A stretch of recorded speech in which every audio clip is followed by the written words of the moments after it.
Morning, welcome back to my channel. আশা করি তোমরা সবাই খুব ভালো আছো, আমরা সবাই খুব ভালো আছি। আজকে হলো সোমবার, সকাল বাজে এখন 11টা।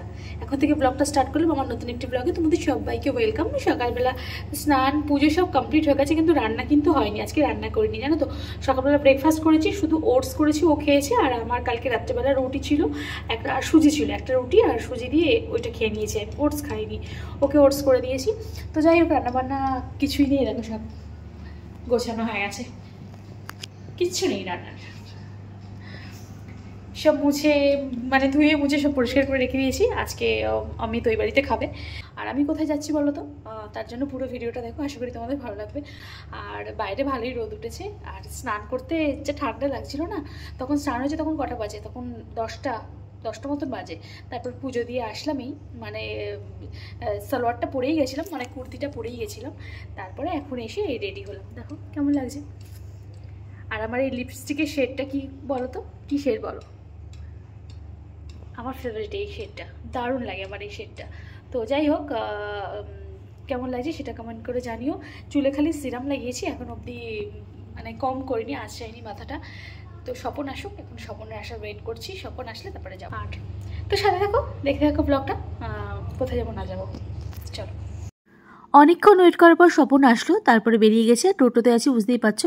আর রাস্তায় বাম্পার রয়েছে বলে না, হাতের ফোনটা কাঁপছিল, তাই এরকম নড়ছে। তো ভালোই রোদ উঠেছিল রাস্তায়, আর গায়ে না রোদের তাপটা লাগছিল। টোটোর মানে মধ্যে যখন বসেছিলাম খুব আরাম লাগছিল, মানে স্নান করার পরে রোদের তাপটা লাগছে না। আমি ভাবছি এই রোদের তাপটা যখন গরমকালে লাগে, কতটা আমাদের গায়ে জ্বালা পোড়া লাগে। তো বেশ ভালোই লাগছিল টোটো করে যেতে। আর আস্তে আস্তেই দেখি মা গেটের সামনে দাঁড়িয়ে। তো বুঝতেই পারছো গাছটা রেখে আমি কোথায় রয়েছি। মানে আমার বাপের বাড়ি এসেছি, এলেই এই জায়গাটা আমরা থাকি, কারণ এই জায়গাটা খুব মানে ভালো লাগে। অনেক মানে গাছ তো, আর অনেক ফল হয়ে থাকে এখানে, মানে পেয়ারা গাছ, লেবু গাছ, পেঁপে গাছ, আর প্রত্যেকটা গাছে মানে ফল হয়। তাই এসেই আগে মানে এখানটায় দাঁড়িয়েছি, তাই এখানে একটু ভিডিও ক্লিপ নিয়ে নিলাম। আর দেখো মা দাঁড়িয়ে রয়েছে, মায়ের সাথে এক জায়গায় যাব। তো এখনও মানে চেঞ্জ করিনি, পরে মানে চেঞ্জ করব, আসি আগে ঘুরে আসি। হ্যাঁ, ফুলগুলো মা বলছে, ফুলগুলো দেখ কি সুন্দর হয়েছে, ফুলগুলো দেখো, নয়নতারা ফুল। এগুলো সুগারের জন্য খুব ভালো। হ্যাঁ, সুগারের জন্য এই পাতাটার রস খায় অনেকে। তো চলো দেখা যাক, তারপরে এসে খাবো। মা বললো কিছু খাবে, আমি বললাম না এখন খাবো না, আগে কাজটা মিটিয়ে আসি আমরা, তারপরে খাবো। তো সাথে থাকো, দেখতে থাকো ব্লগটা।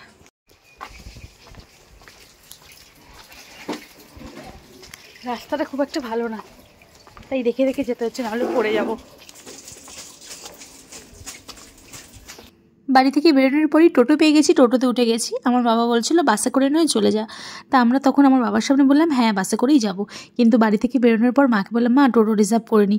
আসলে আমরা এত কুড়ে হয়ে গেছি না, এখন আমরা টাকার দিকটা কেউ দেখি না। যেখানে 5 টাকা করে লাগবে, দুজনে 10 টাকাতে হয়ে যাবে, সেখানে আমরা 100 টাকা দিতে রাজি। তবুও একটু হাঁটবো না, একটু কষ্ট করব না। আসলে আমরা এখন এতটাই সবাই কুড়ে হয়ে গেছি, কেউ আর টাকার দিকটা ভাবি না, চিন্তা করি না, যে কম পয়সার মধ্যেও কিন্তু যাওয়া যায়।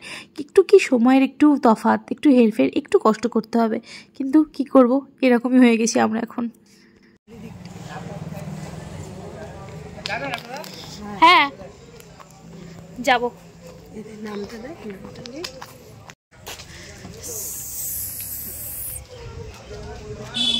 গ্রাম পঞ্চায়েত।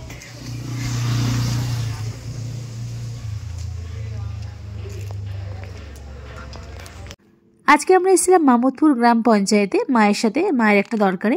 মা যখন মায়ের দরকারি কোনো কাজে আসে, মা তখন আমাকেই বলে একটু আসতে, আধ ঘন্টার জন্য কিংবা একবেলার জন্য কিংবা হাফ বেলার জন্য হলেও মায়ের সাথে আমি আসি, কাজ মিটিয়ে আবার চলে যাই, আমার থাকা হয় না। তো যাই হোক, এই বাড়িতেও কেউ নেই বলে আমার আর থাকা হয় না। আর এসেই ভাতের থালায় বসে গেছি, মার সাথে সাথেই গরম গরম বেগুনি ভেজে দিয়েছে। আর আমি পেঁপে সেদ্ধ খাই অমিতের সাথে বলে, তাই পেঁপে সেদ্ধ দিয়েছে। আমি তাই বলছিলাম যে আমার জন্য না দিলেও হতো, অমিতের জন্য দিতেই হবে, কিন্তু আমার জন্য না দিলেও হতো। বললো না তোরও তো অভ্যাস হয়ে গেছে, তো খা। তো গরম গরম পেঁপে সেদ্ধ খেলাম। আর অমিতের কথা মনে পড়ছিল যে ওর পেঁপে সেদ্ধ মাস্ট চাই, পেঁপে সেদ্ধ আর উচ্ছে সেদ্ধ যদি না হয় তাহলে ওর মাথা গরম হয়ে যায়। তো যাই হোক, তারপরে বেগুনিটা খাচ্ছিলাম। আমারও অ্যালার্জি আছে, তাই বেগুনি খেতে একটু ভয় লাগছিলো। তাই মাকে বলছিলাম, মা আবার চিংড়ি মাছ, এই বেগুনি, আমার না আবার গা হাত পা চুলকাতে থাকে। বলে এগুলো তো মেনিয়া হয়ে গেছে তোদের, এগুলো সব একটু একটু করে খাবি, অভ্যাস করবি, একেবারে ছাড়িস না। মা এটাই বলছিলাম, বললাম না তাও না ভয় লাগে, এত মেডিসিন খেতে ভালো লাগে না। তো তারপরে বেশ ভালোই লাগছিলো খেতে, অনেকদিন পর চিংড়ি মাছ খাচ্ছিলাম। তারপর চিকেন রান্না করেছিল, বললো চিকেন রান্না করেছি খা, আর কষা কষা করে, তুই যেরকম জল ছাড়া মাংস খেতে পছন্দ করিস সেরকম জল ছাড়াই রান্না করেছি, কিন্তু পেঁপে দিয়েছি। আর পেঁপেগুলো না আমাদের গাছের, মানে আমাদের বাড়ির গাছের পেঁপে, তাই জন্য সিদ্ধ দিয়েছিল মা বিশেষ, যে পেঁপে সেদ্ধটা বাড়ির গাছের পেঁপে, পুরো টাটকা গাছ থেকে ভেঙে আনলো বাপি, আমি যখন গেলাম তখন। আর মাংসতেও পেঁপে দিয়েছিল, আর কষা কষা মাংস করেছিল, মাংসটা দারুণ হয়েছিল, দারুণ। আর তারপর খাওয়া দাওয়ার পর একটুখানি রেস্ট নিচ্ছিলাম, আর মা বসে রয়েছিল, আমাকে বললো তুই একটু শো। আমি বললাম আমি শোবো না, বললো শো একটুখানি। আর বাপি বসে ফোন ঘাঁটছিল পাশেই, বাপিও শুয়েছিল পাশে, তাই বাপিও উঠে বসলো, বললো শো। মাকে বললাম তুমি একটু শো, বললো না আমি শোবো না। তাই আমি একটু বসে বলছি সরি, আমি একটু শুয়েছিলাম। তারপর বাপি বেরিয়ে বললো আমি দাঁড়া চিকেন পকোড়া নিয়ে আসি, যেহেতু আমি বেরিয়ে আসবো, চলে আসবো। আর চিকেন পকোড়া এনে দিয়েছে, চিকেন পকোড়া সস। আর তার আগে চা খাওয়া হয়ে গেছে, সেটা আর ভিডিও ক্লিপ নেওয়া হয়নি। আর চাটা করেছিল আমার বাপি, চা করেছিল। তারপর মা আবার সিমুই করলো, আমি বললাম এত খাবার একবারে করো না আসলে। আর আমার মা দেখো কিসে করে খাচ্ছে। আর আসলে অনেকদিন পরে গেছি তো, তাই একটু আপ্যায়নটা বেশ ভালোভাবেই করছে, একবারে সব খাবার খাওয়াচ্ছে। তারপরে বেরিয়ে এসেছি, সন্ধ্যা হয়ে গেছে, সন্ধ্যা দিয়ে বেরিয়ে এসেছি। আর এখানে আমাদের বাড়ির সামনে কিন্তু একটা বিয়ে হচ্ছিল, বিয়ে বাড়ি, সেখানে লাইটিংটাই আমি একটু ছবি তুলছিলাম। আর সোয়েটারটা আমি নিয়ে এসেছিলাম মানে ব্যাগে করে, যদি ঠান্ডা লাগে, তাই জন্য ও বলেছিল যে একটা সোয়েটার নিয়ে যাও, আসার সময় যদি ঠান্ডা লাগে। তো আমি ভাবছিলাম নেবো না, কিন্তু যখন বিকেলবেলা বেরোচ্ছি তখন বেশ ভালোই ঠান্ডা ঠান্ডা লাগছে, কিন্তু তখন ভাবলাম যে না, আমি ঠিকই বলেছিল, যদি না নিয়ে আসতাম না তাহলে কিন্তু বেশ ঠান্ডাই লাগতো। তো যাই হোক, এসেই মানে বাড়ির সামনে থেকেই টোটো স্ট্যান্ড আছে, বেশি দূর যেতে হয় না, ওখান থেকেই টোটো একটা রিজার্ভ করে নিলাম। মাকেও নিয়ে যাচ্ছি সাথে করে, বললাম চলো। তা মা বললো, একবার বললাম যাবে, তখন মা কিছু বললো না। তারপর বাপি বললো যাও, গিয়ে 2 দিন নয় থেকে আসো।